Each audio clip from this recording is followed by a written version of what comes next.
Mini London McCluskieganj प्रकृति की गोद में बसा ड्रीम डेस्टिनेशन आपका कर रहा है इंतजार। आइए अपने यादगार लम्हों को बिताइए ड्रीम डेस्टिनेशन में। राजधानी रांची से महज 50 किलोमीटर दूर आपका अपना ड्रीम डेस्टिनेशन। झारखंड की प्रतिष्ठित परीक्षा जेपीएससी की सिविल परीक्षा में सबसे अधिक सफलता विजय स्टडी के छात्रों ने पाई है। जेपीएससी में पहली स्थान पाने वाली सावित्री कुमारी ने भी इसी संस्थान के जरिए सफलता पाई है। विजय स्टडी सेंटर के निदेशक पवन झा से मुखर संवाद की खास बातचीत कर सफलता के मंत्र जानने का प्रयास किया। झारखंड की सबसे प्रतिष्ठित परीक्षा झारखंड लोक सेवा आयोग की सिविल सर्विसेज परीक्षा में लगभग 50 की संख्या में स्टूडेंट को वो मुकाम हासिल करा चुके विजय स्टडी सर्कल के जो निदेशक हैं पवन झा जी, वो हमारे साथ हैं इस समय। उन्होंने कई जो छात्र हैं उनको नया मुकाम दिया है ज़िंदगी में। ऐसे में इस बार की जो परीक्षा हुई है उसमें जो टॉपर सावित्री कुमारी हैं वो भी इसी संस्थान से उत्तीर्ण हुई हैं। यहीं से पढ़ाई उन्होंने की और मार्गदर्शन यहीं का मिला। इस समय पवन जी सबसे पहले बधाई हो आपको मुखर संवाद की ओर से कि आपने इतने लोग आपके इंस्टीट्यूशन से पाए। धन्यवाद आप सबका। मुझे काफ़ी खुशी है कि मेरे संस्थान से लाभान्वित होकर इतने छात्र सफल हुए। ये पूरा कैसे तैयार करते हैं आप? क्या कुछ करते हैं कि इतनी बड़ी संख्या में, इतनी अधिक तादाद में आपके स्टूडेंट लगभग 20% जो आप आंकड़े बता रहे हैं, लगभग 20% का आंकड़ा है, वो छोटा मोटा आंकड़ा नहीं है। 20% का आंकड़ा कैसे सफलता को आप पार करवा पाते हैं और कैसे आगे पूरी तैयारी करवा पाते हैं? बिल्कुल, ये हमारी इंस्टीट्यूट 20 सालों से है और निरंतर ये काम हम कर रहे हैं। तो सफलता के लिए जो कोचिंग का रोल होता है, सबसे पहले उसको डिफाइन करने की ज़रूरत है। वही काम हम लोग करते हैं। तो कोचिंग का सबसे पहला रोल होता है गाइडलाइन देने का, चलो इस रास्ते पर चलना है। तो हम रास्ता दिखाते हैं कि ये रास्ता सही है, शॉर्टकट रास्ता क्या, उस पर चलो। दूसरा काम होता है कोचिंग का कि बेस्ट फैकल्टी आपके पास होनी चाहिए जो कि उसको सही चीज़ बता सके, जिससे कि वो एग्ज़ाम के अनुसार तैयारी कर सके। तो ये हमारे पास बेस्ट फैकल्टी है। तीसरा, जेपीएससी जैसे एग्ज़ाम में देखा गया कि एग्ज़ाम समय पर होते नहीं। छात्र ऐसे में मेंटली बहुत एग्जॉस्ट हो जाते हैं, प्लस जेपीएससी के बारे में इतनी नकारात्मक खबरें भी आती रहती है, वो एक तरह से ब्रेकअप हो जाते हैं। तो हमारा तीसरा रोल होता है कि उनको मोटिवेट भी करें और पॉजिटिव एनर्जी देखें। तो यही 3 चीज़ कोचिंग के रोल होते हैं। इसी को हम लोग करते हैं पैटर्न पे। बाकी तो स्टूडेंट्स की अपनी मेहनत होती है और इसके कारण वो यहाँ से इतने पैमाने पर सफल हो रहे हैं लगातार। पवन जी, ये बताइए कि जो इतनी सारी तैयारियां कराते हैं आप तमाम, आर्थिक परेशानी भी होती होगी किसी स्टूडेंट को, जो आर्थिक परेशानियों से कैसे निपटते हैं? क्योंकि कई बच्चे ऐसे होंगे जो फीस देने में असमर्थ होंगे, जो ग्रामीण इलाके से आते हैं, उनकी आमदनी कम होगी उनके अभिभावकों की, तो कैसे मेंटेन करते हैं, कहाँ से सहयोग मिलता है? बिल्कुल बिल्कुल, आप खुद इस बार स्टेट टॉपर को देखें अगर सावित्री कुमारी की, तो उनके पिताजी वेल्डिंग की दुकान चलाते हैं। तो आप समझ सकते हैं कि एक वेल्डिंग की दुकान चलाने वाले और इंस्टीट्यूट की फ़ीस, किसी भी इंस्टीट्यूट की, हमारे भी इंस्टीट्यूट की फ़ीस में 40-50 हज़ार रुपये पूरे प्रोसेस में लगती है और अगर 3-4 साल लगे तो लगभग लाख रुपये खर्च हो जाते हैं। तो ऐसे में मेधावी छात्र बहुत सारे जो हैं वो एफोर्ड नहीं कर पाते हैं। तो कुछ तो बच्चे खुद होशियार होते हैं, इतने मैच्योर होते हैं ग्रेजुएशन के बाद कि वो कुछ पार्ट टाइम वगैरह टीचिंग वगैरह खुद करते हैं, अर्न कर करके हमें पेमेंट करते हैं।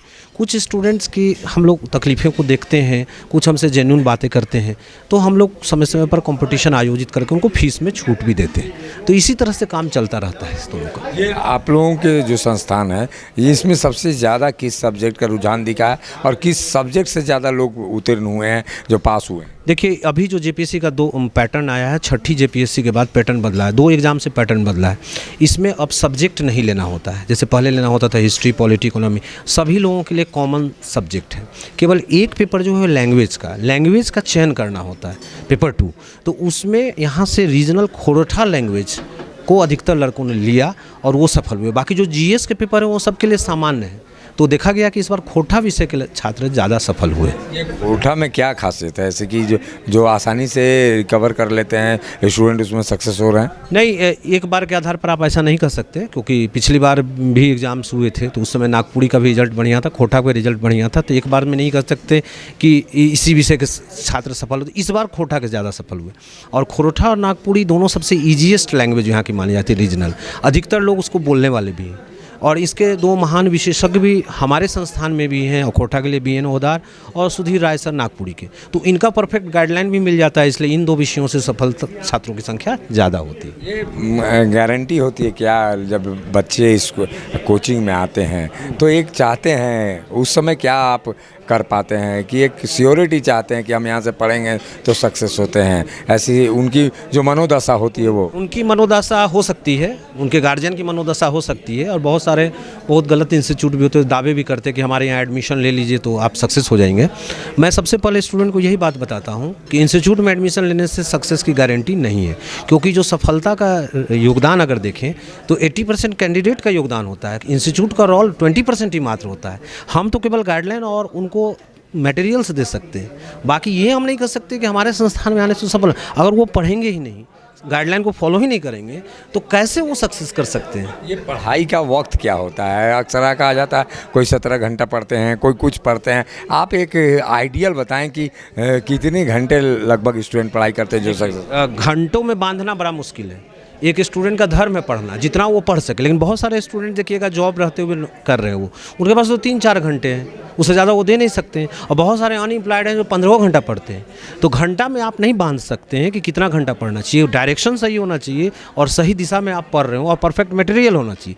लेकिन जो सिलेबस है सिविल सर्विसेज का, मुझे ऐसा लगता है कि जो स्टूडेंट रेगुलर अगर आप घंटे में बांधना चाहते हैं तो 4 से 5 घंटे अगर एवरेज पढ़ेगा तो वो सक्सेस कर सकता है साल भर की तैयारी में, ऐसा हो सकता है। अच्छा, एक आखिरी संदेश उनका लिए जो आने वाले दिनों में जो चाहते हैं कि फिर से हम JPSC में सफल हों या UPSC में सफल हों, उनके लिए क्या संदेश? उनके लिए संदेश है, सबसे पहले तो आप अपने में विश्वास कीजिए कि हम सफल हो सकते हैं, और दूसरा है कि आप JPSC से एग्ज़ाम चाहते हैं तो आप अपना धैर्य रखिए। साथ ही साथ अगर आप परिवार के साथ जुड़े हुए हैं तो परिवार का भी धैर्य बता दीजिए कि किस तरह का एग्ज़ाम है। धैर्य के साथ आप निरंतर मेहनत कीजिए, और अगर आपको लगता है ऐसा कि आपको कहीं सहायता की ज़रूरत है तब आप प्रोफेशनल कोचिंग इंस्टीट्यूट को ज्वाइन कीजिए। अदरवाइज बहुत सारे स्टूडेंट सेल्फ तैयारी करके भी इस एग्ज़ाम को क्रैक करते हैं। अगर आप में वो क्षमता है तो आप कर सकते हैं, लेकिन धैर्य और लगातार मेहनत कीजिए और संस्थान में विश्वास रखिए, तभी आपको सफलता मिलेगी। ये थे विजय स्टडी सर्किल के निदेशक पवन झा, जो बता रहे हैं कि धैर्य, आत्मानुशासन और तमाम चीज़ों को पालन करते हुए सही गाइडलाइन की वजह से छात्र सफल होते हैं। और ऐसे में आने वाले दिनों में विजय स्टडी सर्किल से और भी ज़्यादा लोग सफलता के मुकाम हासिल करें, ऐसी हमारी आशा होनी चाहिए। सहयोगी संजय के साथ अशोक कुमार, मुखर संवाद, Ranchi. HM public school, lower Chutia near Shiv मंदिर, रांची। हम बनाते हैं बेहतर भविष्य। जब टूटती है आस, जब थकती है सांस, जब रूठते हैं अपने, मुंह मोड़ता है जमाना, जब अंगड़ाई लेता है संकल्प, फिर बनती है कहानी, बनते हैं अनमिट निशान। देखिए मेरे साथ संघर्ष की दास्तां।